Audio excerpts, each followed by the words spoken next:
Hey, what's up y'all, it's Aquila Beats, and today I'm going to be showing y'all how My Ex's Best Friend by Machine Gun Kelly featuring Black Bear was made. First off, new gamer chair alert. I got a new chair because my back was getting absolutely demolished by my old chair. I had like one of those kind of dingy old office chairs, which kind of booty, not gonna lie. But let's get right into the remake. So I first started off with the guitar, and for that I'm just playing a C sharp power chord followed by an F power chord, then a D sharp power chord, and I actually played on my guitar back here. I've been learning, but this is what I was able to play.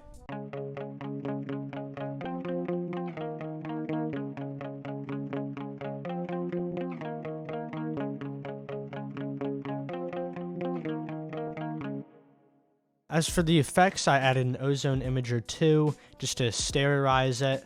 Added a fruity parametric EQ to really boost those high mids and the presence, because my guitar just does not have those tones very well, even when I turn up the tone knob. But then I also have some reverb to give it a little more space. RC20 to sterilize it with the wobble, and then add a little distortion so it gives a little bite, and then a compressor to cut down and make sure that, you know, the dynamics aren't too crazy with the guitar sample. And just to show you how big the difference is with and without the EQ, here it is.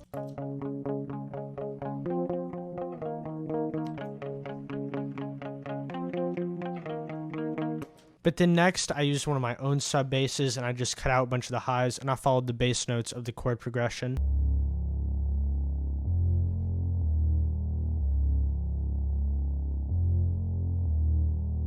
As for the effects, all I added was a parametric EQ to really cut out the highs and also get rid of some of the really low subs, and then an RC20 just to, you know, give it more distortion, make it sound a little more blown out. Then I added a clap, hi-hat, and also a kick, and the hi-hats were super hard to hear in the song, so I really tried my best. They switch up a lot, but this is what all the drums and the sub bass sound like together.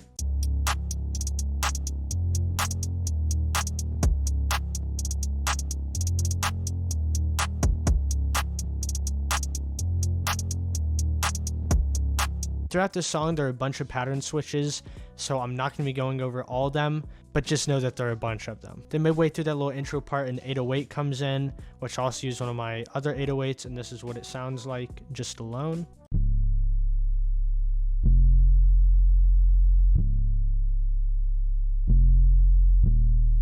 As you can hear, it's a pretty distorted 808, and all I did was really boost the bass in the low mids because this 808 just did not have those. Then I added some more distortion to kind of further emphasize that. And then right before I get into the drop, there's this big drum build up, and I used a bunch of drums from the studio drummer in Contact, and I was able to come up with this pattern.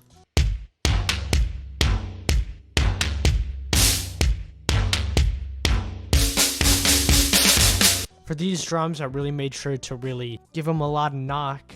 So for the EQ, I added a bunch of highs into it to give it a little more crunchiness, a little bit of reverb to give it a little space, and then a really, really hard compressor that really just cuts the dynamics and makes it really slap through the mix. And this is what the build-up sounds like all together.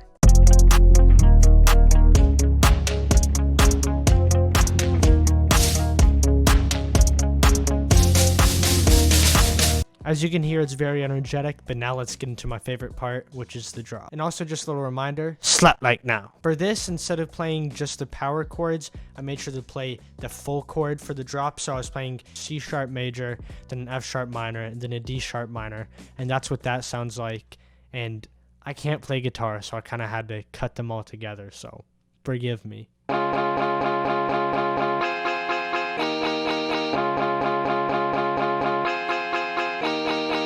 For the effects, there are a lot of them, so I'll get right into them. First is guitar rig, where I used a Little Jimmy's Wing preset, and I made sure to turn down this volume 1 a little bit. Next, I used an EQ to get rid of some of the lows. I use a reverb to give it more space, RC20 to distort it, fruity limiter, where I use the compressor setting to make sure the dynamics aren't all over the place. Then lastly, an ozone imager to really space out the sound. And here's what it sounds like when I play with effects versus without.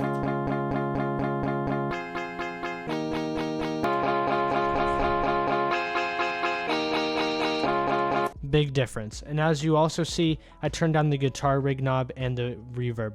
As for the drums, I'm pretty sure Travis Barker played them on a real acoustic drum kit, and I obviously don't have one. So I used Studio Drummer, and I came up with this pattern.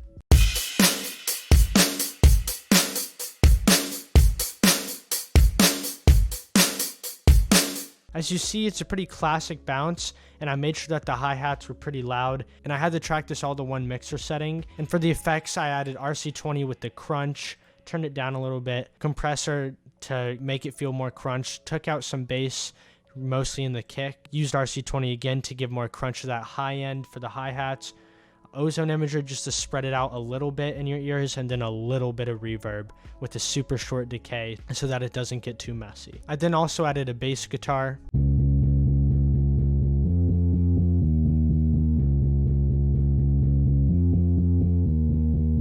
As for the effects, I used the All Blink Things preset just to really distort it.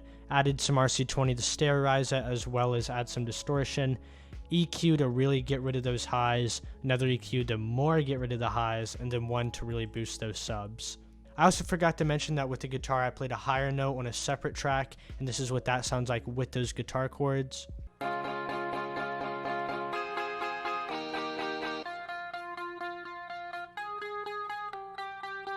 And I use the same effects, so I don't need to go back over those, but throughout this I also have the main guitar still playing. This is what the entire drop sounds like.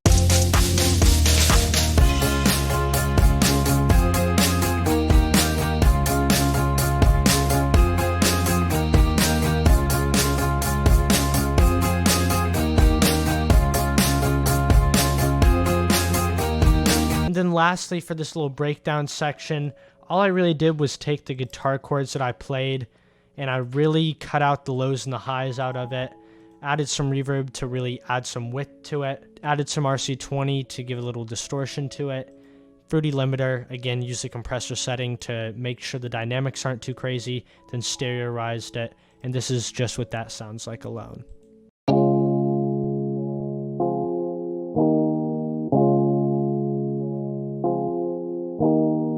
And then I used the same drums as in the intro, and this is what kind of the whole breakdown section sounds like.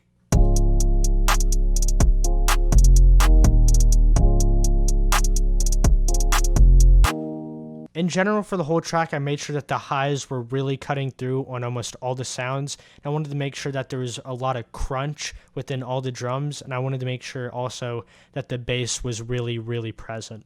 But that's the entirety of the beat, and I just started school, so it's going to be hard doing consistent uploads, but I'm going to try to bring these instrumental remakes because I really have fun with those. I'm going to try streaming. But that's going to be it for today, and I really appreciate y'all coming through, and I hope you have a great rest of your day or night, depending on where you're at, and I'll catch y'all next time. Thank y'all. Peace.